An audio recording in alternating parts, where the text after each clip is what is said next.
Welcome to Fear and Greed Sunday feature. I'm Michael Thompson. Hello, Adam Lang. Hello, Michael. Now, Adam, we're continuing our goal here. It's a lofty goal, isn't it, of giving some good Sunday listening. Last weekend, we brought you an episode of the Mumbrellacast, and we've been working with Mumbrella, which covers everything under Australia's media and marketing umbrella, hence the name. And last Sunday, we had an episode of the Mumbrellacast. We want to do the same again today, the latest episode of the Mumbrellacast. Yeah, Michael, and it's unusual that we'll do it for a second week, but this week there are a couple of reasons that we thought it'd be really useful. Number one is reporting season. And in that business to consumer and business to business sense, there are a number of companies in media that reported this week. And so that's really interesting discussion for the show. But also because we saw really opportunistically for us was something of a crisis. A brand had a campaign that went wrong. And so what do you do? And we got to experience that live this week. Yeah, it was pretty extraordinary. And my favourite part as well of the Mumbrellacast, today's episode, is that it features both of us and Sean Aylmer as well. So it's kind of just like an extended weekend edition, just with a little bit more kind of media news. And we still give it to each other, mostly you. Yeah, I did notice that, and I'm grateful for it. Excellent. Well, look, enjoy the episode, and don't forget to hit follow on the Mumbrellacast as well. You'll find it wherever you listen to podcasts, and just hit follow so that you get every episode straight into your playlist. It comes out every Wednesday. Enjoy this one.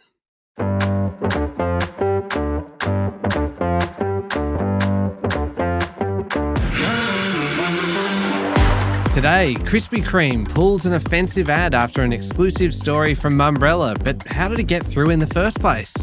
Outdoor advertising is on the up. We look at why.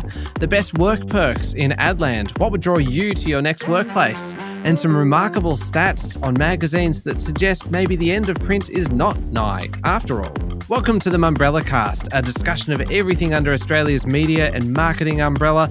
I'm Michael Thompson, and I'm joined every week by my colleague Adam Lang, who is, as we mentioned last week, he's not just part of the team here, but he's a former CEO of a media company. He's got a lot of experience. He's worked across radio and TV and music and a lot. So I'll be getting his take on pretty much everything. He's a real veteran. Adam, good afternoon. Good afternoon, Michael. And speaking of experience, really only one way to introduce our co-host today is our veteran colleague, Sean Aylmer, who not only works on Mumbrella with us and Fear and Greed with us, but he's had really a remarkable career in newspapers as the editorial director of Fairfax and running these extraordinary publications over a long period of time, a very long period of time. Oh, okay. Sean, good afternoon. We get the point. Good afternoon, Michael. Thanks for having me on. I'm not sure about that introduction, but I've got to say I have a real soft spot for media and marketing. Obviously, I've been in the media forever, so it seems. So I like that. But it's about the third interview I ever did. I worked for a newspaper called Business Sydney, short-lived newspaper, small business newspaper that itself got very small and shrunk into non-existence. Anyway, the third interview I did was with a guy called Wayne Kingston, who at the time was CEO of DDB Needham, one of the big agencies. And Wayne was incredibly generous in time and spirit to me. And I knew nothing about what I was talking about or what I was asking, but he explained it to me very, very patiently. And I appreciate that, Wayne. I think nowadays last I heard he was at Macquarie Uni lecturing, I think, but he ran DDB in Australia for a long time, maybe 10 years, 12 years, something like that. Sean, doesn't it make a difference when someone kind of takes you under their wing a little bit when you're just starting out, whether it's in a particular job or a particular kind of field or something? And if you don't know much, it just makes so much difference when someone kind of goes, you know what, I'm going to help them out a little bit. Totally. Rather than just being potentially a little bit standoffish and kind of like, well, you don't know anything. They actually take the time to give you an introduction, and it can change your whole career. Yeah, and I mean, here I am talking about Wayne Kingston, the interview I did with him 20 or 30 years ago. Wayne would not know me from a bar of soap. He would never remember that interview, but that was the impact he had on me and my journalism career. Oh, amazing. What a positive start to the show today. It is positive.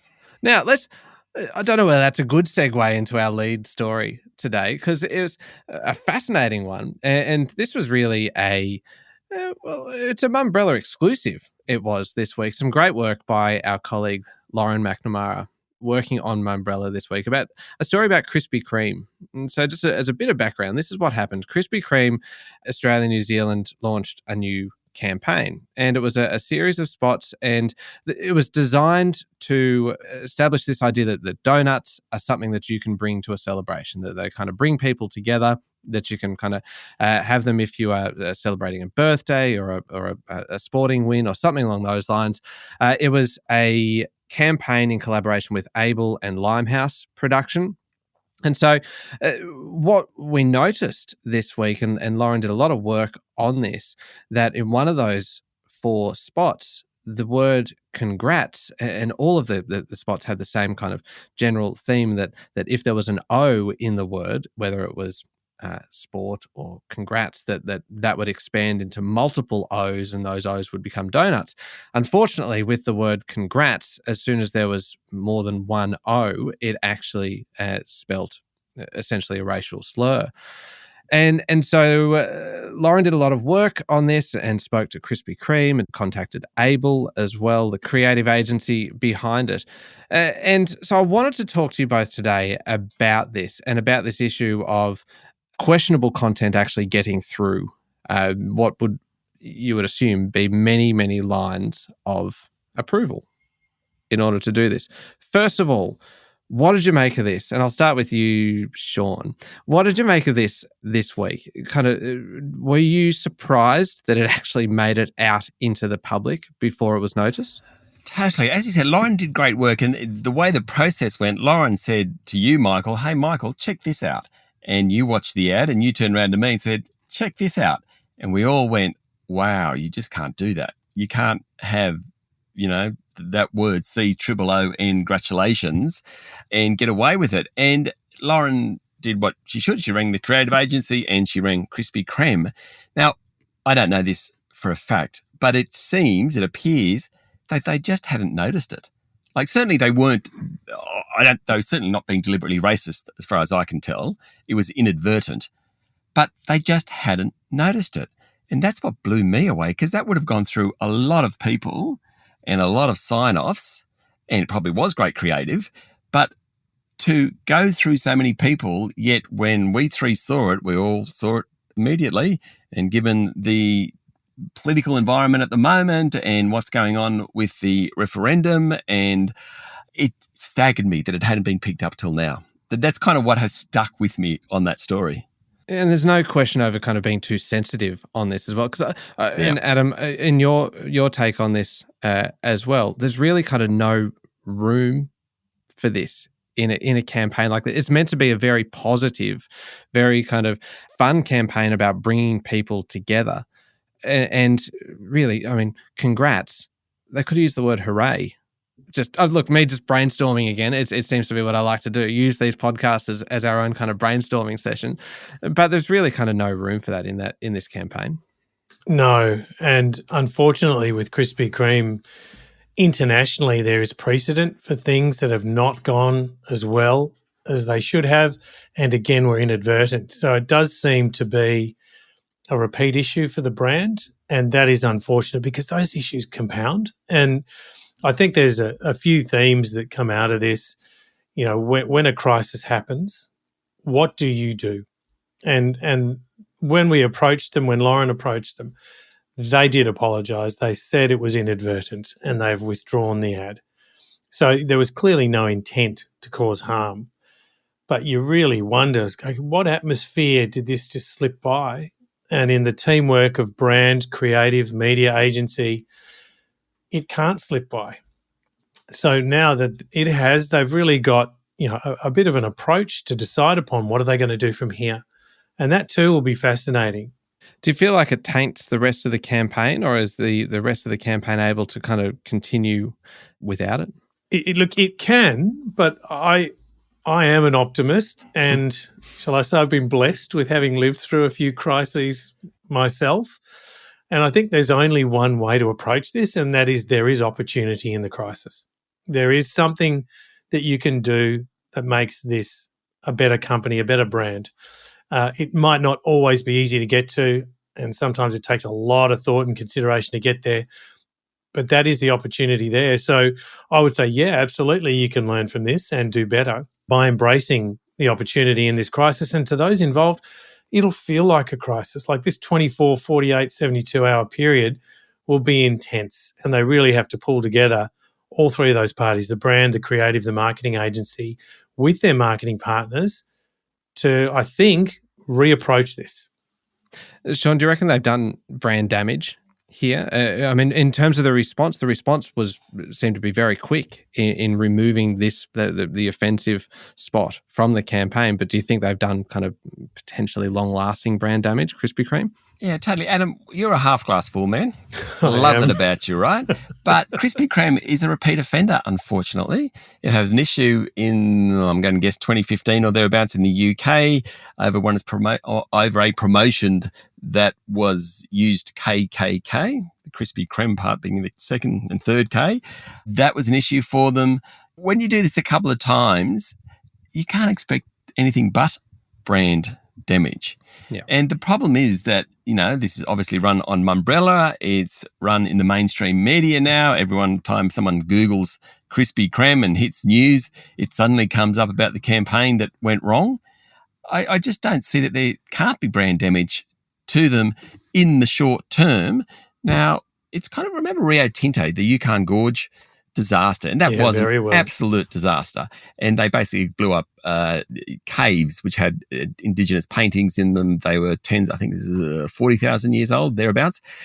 The amazing brand damage to Rio, and 2 years on, they are still struggling to come back from that. Well, they lost a CEO, amongst other. They lost a chair, a CEO, senior managers.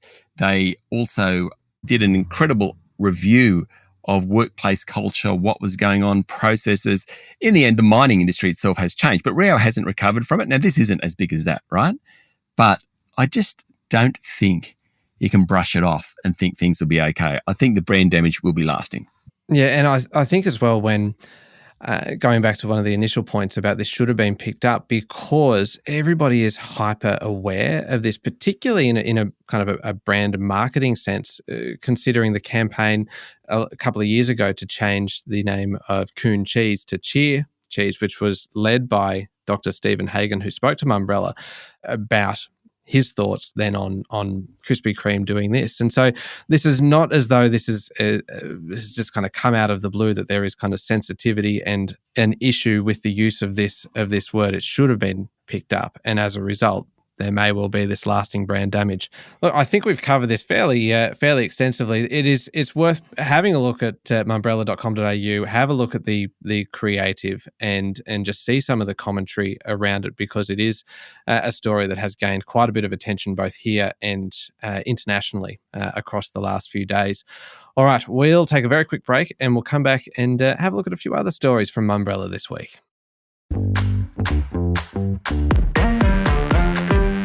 All right, so we're each picking a story that Mumbrella has covered in the last week or so and bringing it to the table for discussion. And I suspect that this is going to get very subjective as to what people are going to pick. You're going to pick something that appeals to you. Adam, I suspect, again, is going to go for something with a little bit of detail to it, and maybe an Excel spreadsheet behind it. Adam, what have you chosen for us? What has Excel put forward? Well, it's not just Excel, Michael. It's also the vital part of the media industry that is the out-of-home industry, right? So this week we had Media report, its annual results, and Kathy O'Connor spoke with Mumbrella. So we got a bit of extra insight into the numbers. And it is a very interesting industry overall. So first, disclosure from me, I do work with the industry in a very limited capacity. I'm the independent chair of the out-of-home measurement project called Move 2.0. So that'll launch around this time next year. That is strictly audience measurement, and that has no access to information that everyone doesn't get. So there's nothing I'm saying here that isn't publicly available information. But we can say that you're an industry veteran now, can't we? I think you can say I'm a veteran. And yes, media industry veteran. Yeah, I think I qualify. Perfect. You're a pair of veterans. This is delightful. And I'm Excellent. just a spring chicken. Please go on. And you're an upstart pain in the ass. Oh, sorry, did that come out? It might have just slipped out there, Sean. I'm sorry about that. Adam, please go on. Yeah, Ignore so- Sean's interruptions. The out-of-home industry is part of a really interesting changing landscape in media in general. So we've talked last week about the Seven West results, and television, broadcast television. It's changing nature from linear streaming to digital, how audiences want to consume content, how advertisers want to reach those audiences is changing a lot, as it is for the out-of-home industry. It's also affecting audio, radio, and digital audio. So just concentrating on the out-of-home format, and then amongst that change into the post-COVID arena, whereby spending was really affected during COVID and lockdowns. You can imagine how the out-of-home formats were disadvantaged by those lockdowns. Now trading out of that period and coming into the last financial year 2023, or even this half, the January to June half. So the out-of-home industry has been growing. OMA, the Outdoor Media Association, has published their results, 11.9% revenue growth. That would be jealously looked upon by many others in the media industry. That is good growth for the industry, even against those contexts.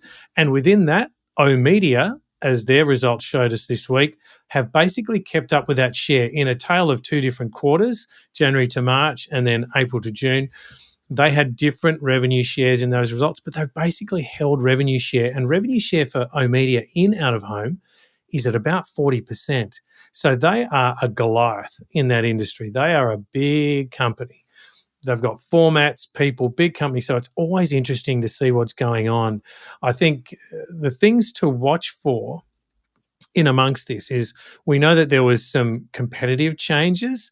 The City of Sydney contract went from JC.co to QMS. And so while that happened, there was a bunch of literally rebuilding of formats. And with COVID lockdowns and that rebuilding, there was not a lot of marketing going on through all of the periods preceding. So what we've seen is that come back in, and that's been leading to revenue growth as well. So what we see is a few different things. We see technology changes with digitisation of out-of-home formats. We see post-COVID changes, and we see the overall audience changes that are evident in television, audio, and now out-of-home. And so I think this was a really interesting result. Adam, 4-part question, if I may. Excellent. Oh my word! This is you are two RPs in a pod. Let's get the detail. No, it's really only a 2-parter. But I did threaten Adam last week that we would go with a 26-part question, because I was telling Damien Francis last week on the podcast that you can never stump Adam with a multi-part question, because the pen comes out and he's there scribbling furiously, taking his notes. And so I just thought I'll see how we go here. Adam, I mean that growth is good. Part 1A of this question now is what can affect that growth? What's the risk here? And it's largely the kind of the economic landscape looking for it. And maybe, Sean, with your background as an economist as well, I'd be interested to get your take on that. But also, is it measurement, and is there a risk that measurement is not keeping up with the growth here as well? And I suppose, perhaps answering the question for you, that is why there is so much work being done to improve and modernize the measurement. Okay, so underpinning all of this is the themes. So the industry has been, the out-of-home industry, I should say, has been investing in inventory significantly for some time. It is no longer you're just pasting up posters on outdoor billboards. The digitisation that is happening is prolific, and the investment in that is significant. So it takes a lot of money to put screens in where just flat panels were. Beyond that, you need to be able to serve ads to that. You need to have creative that's geared, but also, on the return on investment, you can do more than one execution. For example, you don't just have to paste up billboards for a 4-week cycle or a weekly cycle. You can share digital executions more than one at a time, depending on the rotations you serve. So it's an investment in significant inventory, in panels, digitisation and systems that can yield a great result for advertisers, You can do different creatives per time of the day, if it's raining or not, the weather's hot or not. You can also work with clients on multiple different creative messages wherever you like, in different geographies, different times. So there is a significant investment in that, and that's underpinning some of this growth. So you'd say, what can affect that growth is if they don't continue, or if those systems don't continue to evolve. So I think there is an undercurrent, a requirement to keep investing in that change, to keep attracting those advertisers in those ways. In terms of measurement, the short answer is yes. And, measurement can get in the way, but this is where the industry got ahead of that a few years ago. They did move the original one in about 2010. That led to a significant boost in revenue share for out of home. It was only metropolitan. It was only measurement of static, and it really only gave you one measurement that was an average across a whole year. What is now in place is Move 1.5, which measures digital. But what Move 2.0 does is create a system that measures both metropolitan and regional, all formats, digital and static, by hour of the day of the year. And so you're getting far more granular measurement of out-of-home audiences. And so that will be a significant boost for advertisers, that they'll be able to see the data that they need, the audience data they need to generate successful campaigns, and they'll be able to craft creative messaging that speaks to that. So I'd say that, there are things that can stand in the way, of course, of growth. And you mentioned economic challenges, but underpinning this, I think, are some tidal changes in both the way the inventory is invested in and can craft advertising messages, and the way audiences are being measured. What I find really interesting about that, Adam, and you know the outdoor industry so well, marketing has moved well beyond what it was 5 years ago, 10 years ago, because of digitization. I think you see from the Coles and Woolworths results this week, Cartology, which is a Woolworths retail media brand, and the Coles media brand, which is Coles 360, they've got a growth of between 25 and 30%. That's triple what outdoor's doing in the last financial year. I think part of the answer to the question is, how will they go? It's actually as much about competition as it is about innovation, as it is about the economy. I mean, the industry's cyclical. It has its ups and downs. But when you see Woolies and Coles coming in and taking the ad dollars off, not just outdoor, but clearly free-to-air, to newspapers, from podcasts, perhaps, surely not, but from the big social media groups as well, from search, etc. That, I think, is potentially the biggest challenge for those guys. Sean, you're absolutely right. It is a fiercely competitive industry. And so the way that plays out will be fascinating. Also, amongst that, as you can imagine, for brands wanting to compete with other brands, it's the same theme for them. What are the categories doing for beverages? What are they doing for quick service restaurants? What are they doing for retail? It is all fascinating, and absolutely there's a dependency on competition. Adam, was Move 1.5 named after Move 2.0? Because it kind of feels like Move 2.0 was named and they're like, oh God, we actually need another name for what's happening now. Quick, let's squeeze it in at 1.5. Because otherwise you would think it would go 2.0, 3.0 or anything. So nice pickup, Michael. Yeah, that's what I'm here for, to focus on the largely irrelevant details while you two just get into the meat. But we better move on. And Sean, what have you got for us this week? What have you picked out as it doesn't even have to be your favourite story from Mumbrella this week, just something that has really kind of jumped out at you? I think it is my favourite story. It was one Nathan Jolly did, deputy editor at Mumbrella. In fact, he did it over a couple of days, a two-part series, shall we say. It's basically what agencies are doing to attract and retain staff. Once it was about work flexibility, maybe you get a cup of coffee at work for free, that type of thing. No longer. We're talking trips to Bali. We're talking big chunks of paid maternity leave, not just for primary carers, but also for partners. We're talking the agency owning a beach house in New South Wales and Copacabana for example, and actually giving it to employees because they think, well, you've done a pretty good job. Why don't you go and have a weekend away?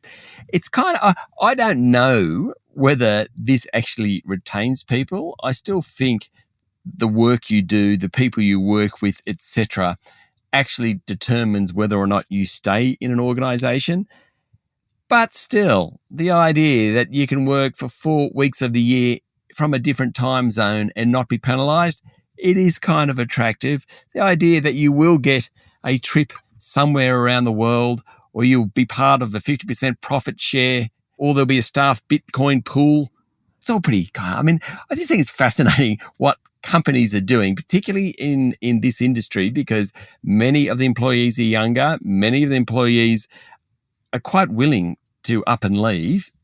I think it's really fascinating what agencies are doing. Completely agree, Sean. And it's definitely worth heading to mumbrella.com.au and checking out that 2-part article, The Best Work Perks in Adland, Parts 1 and 2.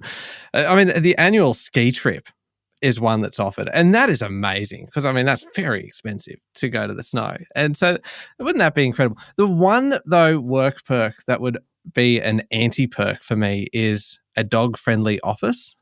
Ah, yeah. Well, that's it. I mean, it's funny. Wideco, one of the agencies, actually has 2 paid days of fur baby leave. So it's basically the option for staff to work from home for up to 2 weeks when getting a pet. That attracts me much more because I don't want pets in the office personally. No, I find them to be a distraction. Yeah, I spend too much time playing with them and stuff like that. What about you, Adam? What's going to keep you working with us? It's a slightly loaded question, that one, isn't it? Sorry. So I think I'm with Sean on this one, which is, for me, it's much more about the work. Like, what's going to make me better? I'd be interested in knowing what education opportunities are possible. What qualification could I get that might serve the company and serve me, as well as that team environment? This is, I guess, into the day-to-day routine is, how do we set our day? How do we review what went well, what didn't go well, what can we learn? How do we keep getting better? So, I'm here to play. This is, the game is on for me. And so I want to get better at it and keep winning. Adam, sometimes you make really fun stuff sound slightly dull. I was going to say, isn't that an extraordinary difference between the three of us? Here, Sean wants to go home and look after and play with his dog. I want to go on a ski trip, and Adam wants to do a course. It's just...